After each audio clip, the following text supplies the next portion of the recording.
स्वागत है टीम में एक बार फिर से आपका। और अगला मेरा स्टॉक क्या है। अभी तक मैंने पावर पे, इंफ्रा पे फोकस किया और कुछ बैंक्स थे और कुछ इंश्योरेंस स्टॉक्स थे। फिर एक बार आते हुए पावर स्पेस में एक बार लेके आइएगा SJVN। अब SJVN क्यों मैंने छुआ, ये भी बात सुन लीजिएगा।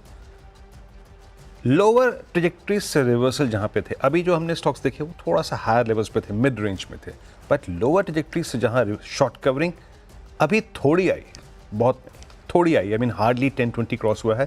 इवन SJVN के केस में 50 डेमा क्रॉस हुआ है और most of the time SJVN जो है वो हायर ट्रेजेक्ट्रीज पे कल स्पेंड कर रहा था, अबव 50 डेमा। अच्छी शॉर्ट कवरिंग थी, हालांकि ऑप्शंस में इसके बहुत नहीं देख पाया, बट अगर याद रखिएगा ये ट्रेजेक्ट्री होल्ड कर रहा है 93 की, 92-50 की, तो सिंपली इट सीम्स दैट ये 99 के लिए अपने आप को प्रिपेयर करेगा। रीड कीजिएगा, वहाँ पे ड्रॉ कर लीजिएगा 100 डेमा, फॉलिंग 100 डेमा वहीं परसिस्ट करता है। और अब आता है मेरी टीम में नेगेटिव प्लेसमेंट। देखिए कल IT में क्रैक था 1500 पॉइंट का, जो स्ट्रक्चर अभी फर्दर फियर ऑफ कोलैप्स है। देखिए मैं गलत भी हो सकता हूँ यहाँ पर, बट कोफोर्ज को लेके आइए स्क्रीन पे, इट्स 51-57। सिंपली मैंने पैटर्न पे फोकस किया है। इसमें शॉर्टिंग हुई है, गजब की शॉर्टिंग हुई है, 2 लाख शेयर बिल्डअप हुए थे कल, और दिस इज एट कंप्लीट, जिसे पैटर्न बोलते हैं ना, इन्वर्टेड फ्लैग। इन्वर्टेड फ्लैग का अगर ब्रेकआउट हुआ तो वह 7100 के नीचे होगा, याद रखिएगा। और इन दैट केस इसकी ट्रेजेक्ट्री खुल जाएगी काफ़ी नीचे की, जो कि करीब फर्स्ट इंस्टेंस में आती है 6680 के आसपास। तो इन्वर्टेड फ्लैग को रीड कीजिएगा, और ये स्टॉक रिवर्सल में तब जाएगा जब ये अपनी एक ट्रेजेक्ट्री यानी करीब करीब आप समझ लीजिएगा कि 7310 पार कर जाए। In that case a short covering is possible. Ashish, अगले में एक तो है बजाज फाइनेंस, ग्रीन ले जा रहा हूं क्योंकि इसका क्वार्टरली अपडेट आया हुआ है कल बाजार बंद होने के बाद। अपडेट लेकर आता हूं। AUMs में साल दर साल, एसेट अंडर मैनेजमेंट में साल दर साल 26% का जंप है, करीब 18,700 करोड़ रुपए के AUMs Q4 में बढ़े, यानी कि बढ़िया इसके फाइनेंशियल प्रोडक्ट के लिए डिमांड है। वो डिमांड तो स्ट्रांग है। 4.7 मिलियन यानी कि 47 लाख नए ग्राहक जोड़े। न्यू लोन्स बुक्ड 36% का जंप है। डिपॉजिट्स में 19% का जंप है साल दर साल। आंकड़े बढ़िया हैं। हाँ, एक चीज ध्यान रखिएगा, CNBC आवाज ने सबसे पहले बताया था आपको, RBI का जो कहना चाहिए ना, लेटर ऑफ डिसप्लेजर इसके को ब्रांडेड क्रेडिट कार्ड्स को लेकर, रेगुलेटर की डांट फटकार को सीरियस लेने का आई एम श्योर ये कंपनी ले रही होगी, अपने हाउस को इन ऑर्डर में रखेगी, कर लेगी, इस होप के साथ रखिएगा। लेकिन थोड़ा सा उस डांट फटकार के बीच में कॉशियस रहिएगा। लेकिन अपडेट अच्छा है, इसीलिए ग्रीन मेंशन कर रहा हूं।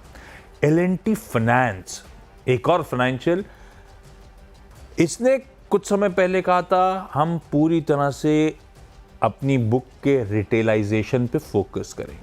ये इनका क्लियर स्ट्रैटेजिक फोकस था। अगर उस पैमाने पे देखूं, अपडेट अच्छे हैं। बुक्स रिटेलाइजेशन 94% पे लास्ट साल इस क्वार्टर में खड़ा हुआ था, बढ़ के 97% पे आ गया। रिटेल लोन बुक 19% का जंप दिखा रही है, तो इसे ग्रीन। वीरू, अगले दो कौन से भाई साहब? CLSA ने टाटा मोटर्स को डाउनग्रेड किया है आशीष, और यहाँ पे टारगेट प्राइस भी करीब कटा के 765 कर दिया गया। तो नेगेटिव प्लेसमेंट टाटा मोटर्स की कल शॉर्टिंग हुआ है। कल इस दौर की यानी लोवेस्ट ट्रेजेक्टरी बंद हुआ, पोस्ट 13 मार्च शॉर्टिंग हुई है। मेरे ख्याल से नेक्स्ट सपोर्ट इसका आता है करीब करीब 633, अगर परसिस्ट करता है 660 के, 666 के नीचे। और बालकृष्ण इंडस्ट्रीज कल भी मेरी टीम में नेगेटिव साइड पे प्लेस था, कल भी डेलो पे क्लोज हुआ, और ये ब्रेक डाउन स्क्रीन पे क्लियरली विजिबल है। शॉर्टिंग हुई यहाँ पर, और नेक्स्ट सपोर्ट बैठता है करीब करीब 2430 के आसपास। आशीष, अच्छा, एक अवंती फीड्स का स्टॉक दिखाइएगा। आपको याद होगा कुछ समय पहले अपन ने US के साथ टैरिफ वाले इश्यूज के बीच में अवंती फीड को रेट लिया था। उस दिन वो स्टॉक चल गया था उल्टा, लार्ज ट्रेड प्ले आउट हुआ था। याद होगा आपको, थाईस का जो स्ट्रैटेजिक पार्टनर था वो माल छोड़ रहा था, पर वो स्टॉक चढ़ गया था। कल इवेंचुअली देखिए वो टैरिफ वाले इशू पे बाद सामने जब आया, तब एक्चुअल करेक्शन आया स्टॉक में। तो ऐसी कल नजर गई थी, तब मुझे याद था क्योंकि उस बार लास्ट ट्रेड में वो स्टॉक खूब चल गया था। खैर, अगले दो में एक तो मसगांव डॉक शिप बिल्डर्स, इकलौता लाल में ले जा रहा हूं आज के लिए, और बट ऑब्वियस रीजंस, सरकार हो गई है स्मार्ट। बढ़िया डिफेंस स्टॉक्स में सबसे बढ़िया शायद यही कर रहा था। साल का चार्ट उठाइएगा, अपने ईयर हाइस की तरफ बढ़ चला था। कल भी अच्छे मूव्स थे, 5% के आसपास का उछाल था। शाम को अपडेट आया, सरकार अपनी हिस्सेदारी बेचेगी, स्टेक डाइवेस्ट करेगी। ये देखिए चार्ट, इसे कहते हैं स्मार्टली प्ले करना। आज ओएफएस होगा नॉन रिटेल के लिए, सरकार बेच रही है कुल मिलाकर 2.8% हिस्सा, और अगर डिमांड अच्छी आई तो 2% का ग्रीन शू, यानी कि पकड़ लीजिए 4.5% के आसपास का हिस्सा। फ्लोर प्राइस है 25.25। तो आज डे 1 तो दबाव में रहेगा। कल फिर अपन रिविजिट करेंगे, सॉरी मंडे को, किस तरह का डिमांड अट्रैक्शन आया। पर आज के लिए लाल है मजगांव डॉग, पर ये गैप डाउन के साथ ही शायद खुल रहा हो। और फाइनली फ्राइडे है, हाँ लेकिन फ्राइडे के लिए नहीं, यूनाइटेड ब्रेवरीज लिमिटेड लेकर आई है एक नए प्रोडक्ट लॉन्च की तैयारी।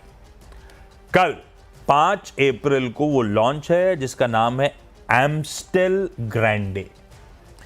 एम्स्टेल ग्रैंडे इनकी एक प्रीमियम स्ट्रॉन्ग, ढूंढ रहे हो क्या आप? अरे रुक जाओ, इतनी जल्दी क्या है? प्रीमियम स्ट्रॉन्ग बियर है ये लॉन्च, लेकिन सिर्फ यूपी में होने जा रहा है, उत्तर प्रदेश में। तो नोएडा के रहवासी ही बता पाएंगे मंडे को ये एम्स्टेल ग्रैंड है कैसी। और जो सिर्फ जूस पीते हैं वो कैसे बताएंगे? तो इसको जूस की कैटेगरी में रख सकते हैं आप, बस फिज के साथ जूस है ऐसा कहिए। अच्छा आप सुनिए, इसका सीक्रेट इंग्रेडिएंट क्या है? टाइम। ये स्लो ब्रूड है और लॉन्गर समय के लिए मैच्योर करी गई है, अच्छा, इसीलिए आपके बियर एक्सपीरियंस को एलिवेट कर रही होगी। खैर ब्रेक ले रहा हूं। यूनाइटेड ब्रेवरी लास्ट स्टॉक है, इन ग्रीन छोड़े जा रहा हूं। 10 स्टॉक्स पूरे हो चुके हैं, क्विकली छोटे से ब्रेक के उस पार। वैसे वीरू नहीं बताएंगे तो मानस जोड़ेंगे, उनसे जानेंगे, उनसे तैयारी करवाऊंगा मंडे के लिए। लेकिन ब्रेक के उस पार ये 10 स्टॉक का एक क्विक रैप अप।